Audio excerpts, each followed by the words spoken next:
La entrevista del día, solo al borde de la noche, por 92.5 Forever, la mezcla perfecta. Escucha la radio de la información.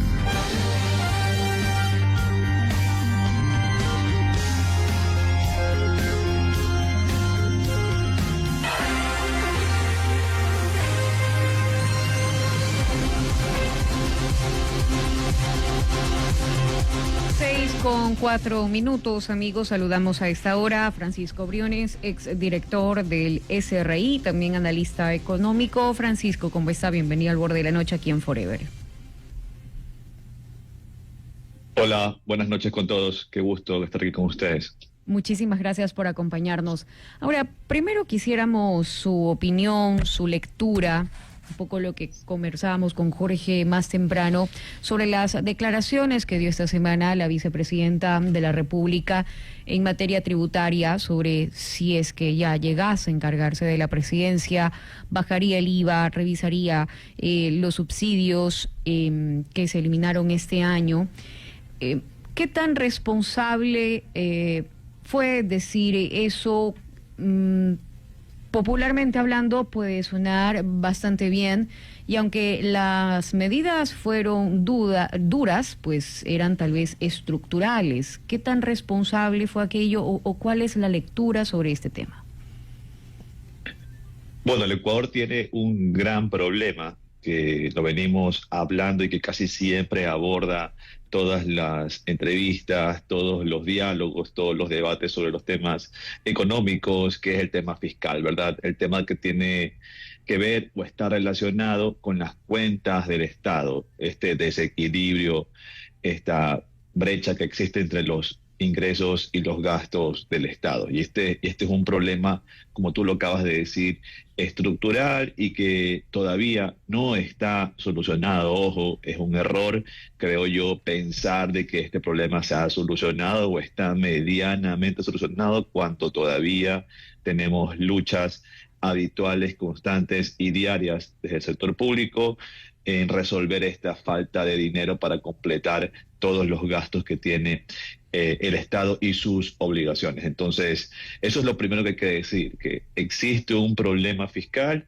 es un problema estructural, de diferencia abismal entre los ingresos y los gastos que tiene el Estado, en negativo, evidentemente, por eso es un problema, y que eso demanda o requiere una serie de medidas, algunas de las cuales ya se han tomado y algunas que todavía están pendientes, pero que sin lugar a dudas todavía no ha sido resuelta. Ahora, el tema del IVA, que fue el incremento de 3 puntos y que el presidente Noboa recientemente confirmó ese aumento para todo el año 2025, tenía un propósito único, que era financiar este gap y esta diferencia que existe en el presupuesto, era financiar el presupuesto general del Estado. Y ese era su propósito y lo ha cumplido, y se ha visto que el dinero ha sido utilizado para eso y no para lo que en teoría decía la ley que era el destino, ¿no? Que eran los temas de seguridad. Y luego también los temas del subsidio, que vienen un poco también a aliviar ese problema fiscal y que vienen a reducir, entre estas dos medidas, a reducir el déficit fiscal en cierta parte, no totalmente, en cierta parte. Entonces, definitivamente que deshacer estas medidas contribuiría más bien a volver hacia atrás, a agrandar ese hueco, seguir cavando el hoyo y no lo contrario que hay que hacer, que es más bien es llenarlo. Quizás una reducción de impuestos o algún tipo de beneficio nuevo para la ciudadanía pueda tomarse cuando eventualmente exista, ojalá en algún día, en el futuro, un superávit fiscal, es decir, que haya un ingreso considerablemente mayor a los gastos, de tal forma que se pudiera redistribuir o repartir entre los ciudadanos, aliviando la carga fiscal allá en el futuro. Ahora, Francisco, ¿qué tan impactada se podría ver la recaudación tributaria Pregunto por el sentido de el consumo que se ha visto afectado este año debido a la crisis energética, ¿no? Algunos ecuatorianos han decidido tal vez comprar menos ahora en diciembre con estas promociones de Black Friday, etcétera, pues se han animado a comprar un poco más. Igual se podrían alcanzar las metas de recaudación. Mira, ahí lo que hay que señalar es que las metas de recaudación o en general la recaudación tributaria, los impuestos que se cobran o que recauda el SRI solamente representan a la economía formal, ¿verdad? A la que emite facturas y documentos de venta en cada transacción. No representa a la otra parte de la economía que es tan grande como la formal, básicamente un 50% cada una en el Ecuador, y esa otra parte de la economía, la informal, no factura, no paga impuesto a la renta, no paga IVA, no paga ningún tipo de impuesto, ¿verdad? Entonces, la pregunta es, ¿dónde está la mayor afectación, la más grande, la más pesada, cuando hablamos de estos impactos económicos, cuando hablamos no solamente del tema energético y de los razonamientos, sino también del tema de incremento de precios, de incremento de incremento de impuestos, entre otras cosas? Suele economía informal, ¿no? Los pequeños negocios, los negocios de subsistencia, los emprendimientos. Entonces, son esos negocios los que típicamente no tienen ni el músculo financiero ni la capacidad económica para poder resolver por sí mismos los problemas de energía, como sí lo hacen, por ejemplo, los grandes contribuyentes, las empresas y las factorías de pequeñas y medianas. Entonces, cada de estos negocios más formales, típicamente, al tener una mayor carga y una mayor responsabilidad, también inclusive en cuanto a sus obligaciones con el Estado de diferentes tipos, terminan financiando, terminan resolviendo por su propia cuenta los problemas, inclusive los energéticos, y ya vemos allí el tema de los generadores eléctricos, ya vemos allí el tema de las baterías, de los power banks, y entre otras soluciones que ayudan a mantener esa actividad y por lo tanto luego también la facturación. Entonces,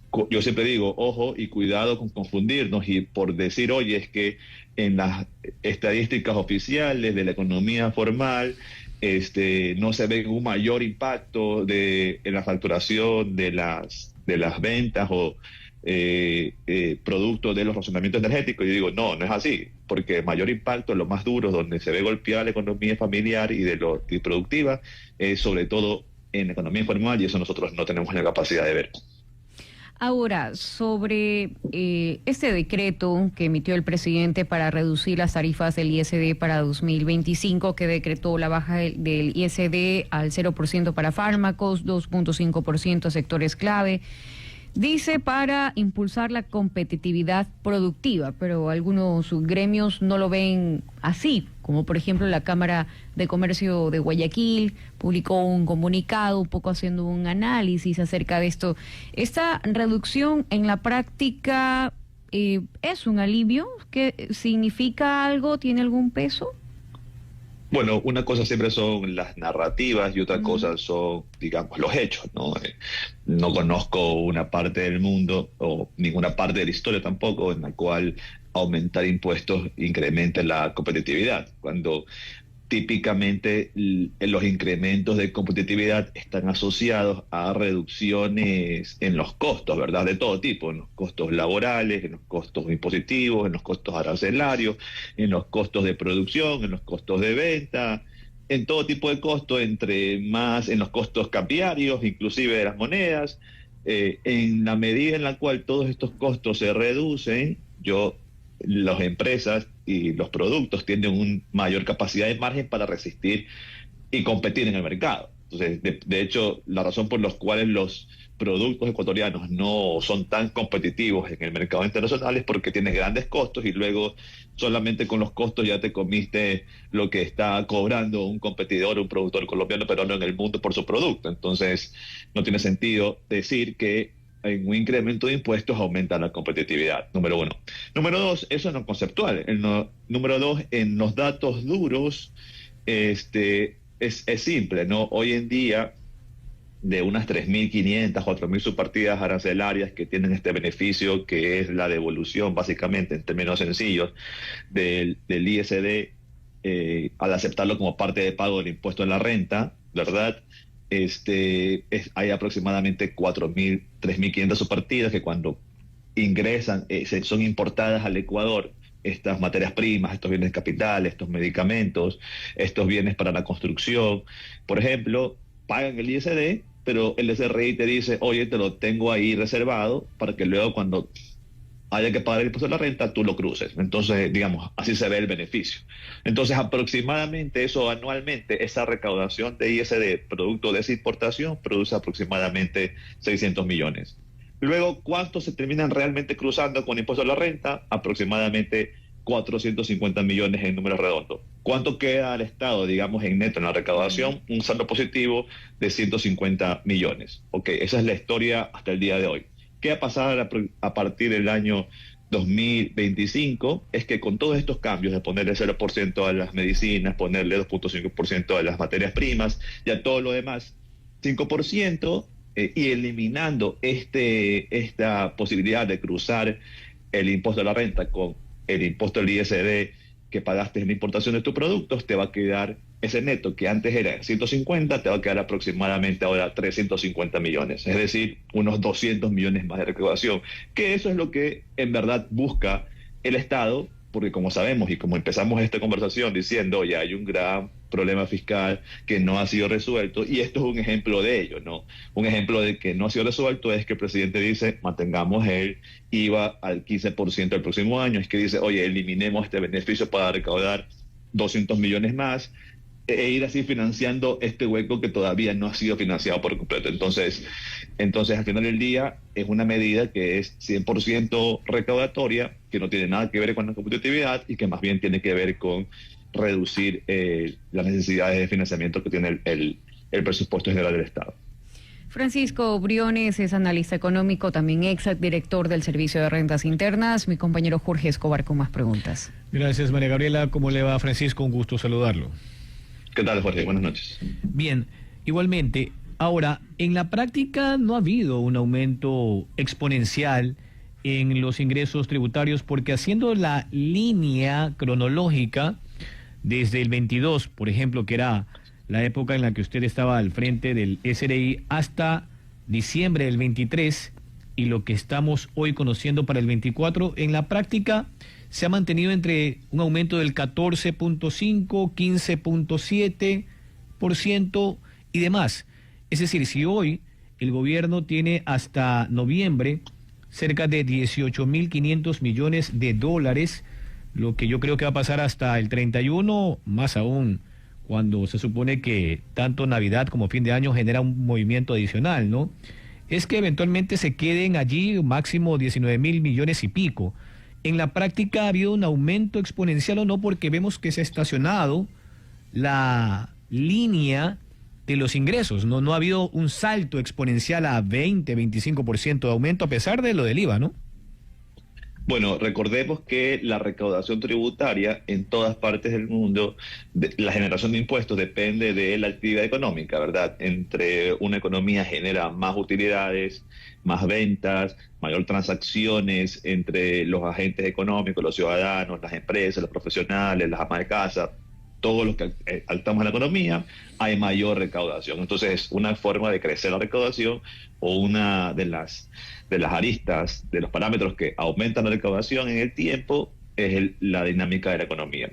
Y otra, evidentemente, es el aumento de las tasas, ¿no? Entonces, ¿cuál es el asunto? Que la recaudación en este año, para poderla sostener, tuvo que pasar por este incremento de tasas e incremento de impuestos. De lo contrario, la proyección hubiese sido que se contraía la recaudación, simplemente porque la economía venía trayendo una desaceleración y que se ha sentido como se ha acentuado en este año la recesión económica, y por tanto, si no se hacía nada, digamos, cuando tú tienes P por Q, no, precio por cantidad, o sea, o aumentas las cantidades vendidas o aumentas el precio para generar más ingresos. Entonces, lo mismo en los impuestos.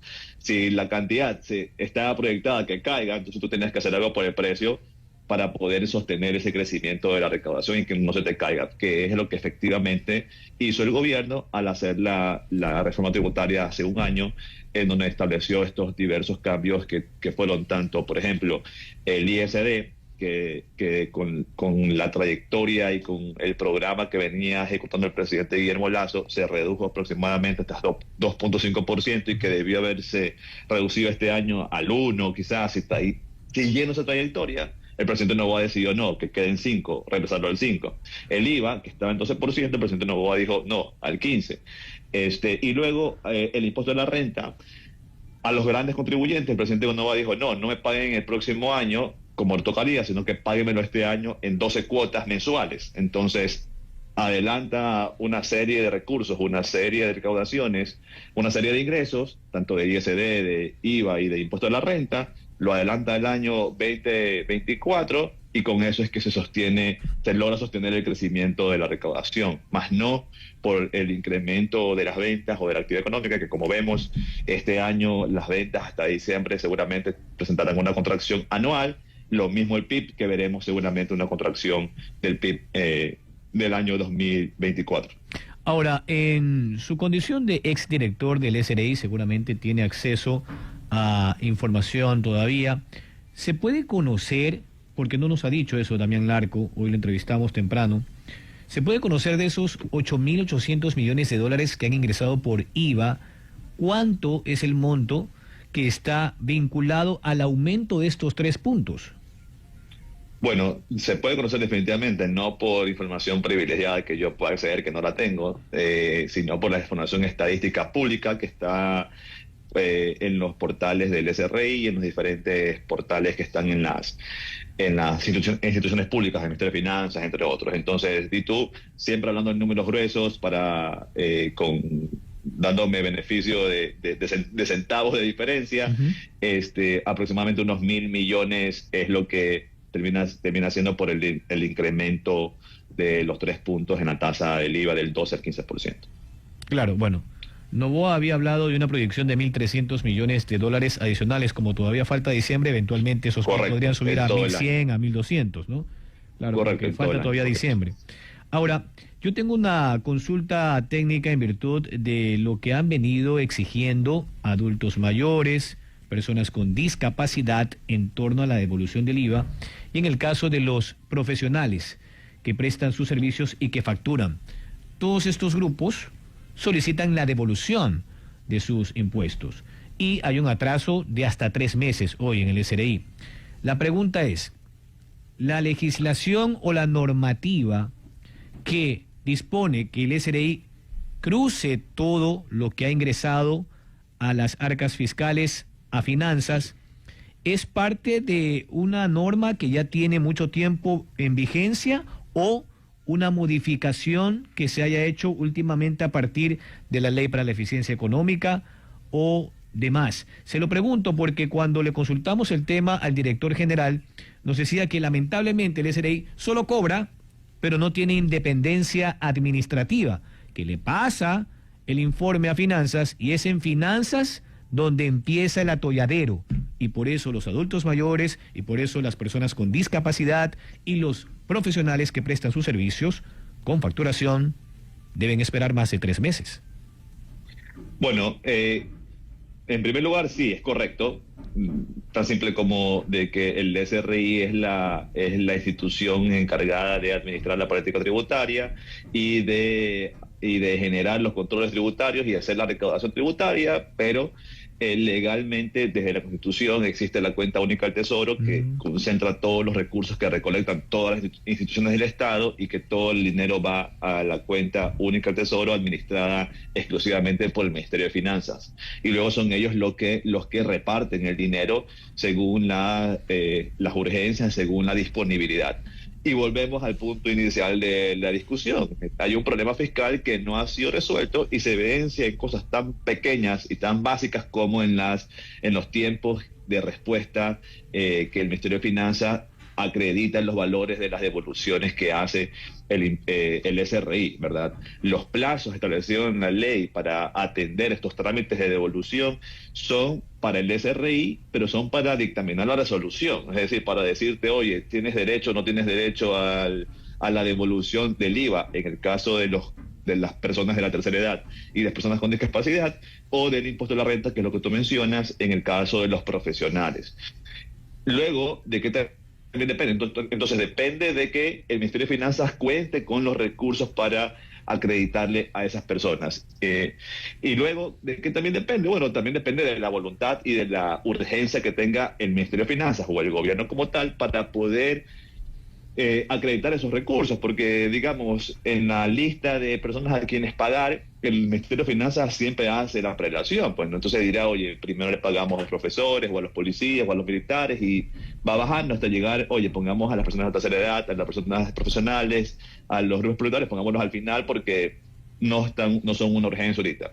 Digamos, ese ejercicio lo hace el Ministerio de Finanzas con una instrucción que tenga de parte de quien sea que define estas prelaciones o estas urgencias. En el gobierno del presidente Guillermo Lasso, digamos, decidimos que nosotros decíamos, oye, como queremos cobrar rápido los impuestos, queremos que todos nos paguen los impuestos, lo que tienen que pagar, bueno, también demos el ejemplo, siendo nosotros los primeros que cuando hay que devolver, también devolvemos rápido. Y establecimos una serie de mecanismos para automatizar los trámites de devoluciones, sobre todo para responderlos. Número uno, responderlos en una semana, y número dos, en una semana más acreditar los dineros, ¿no? Tal es así que cuando nosotros llegamos, un trámite de devolución de impuesto de la renta tomaba 6, 7, 8 meses en la plata llegar a las personas.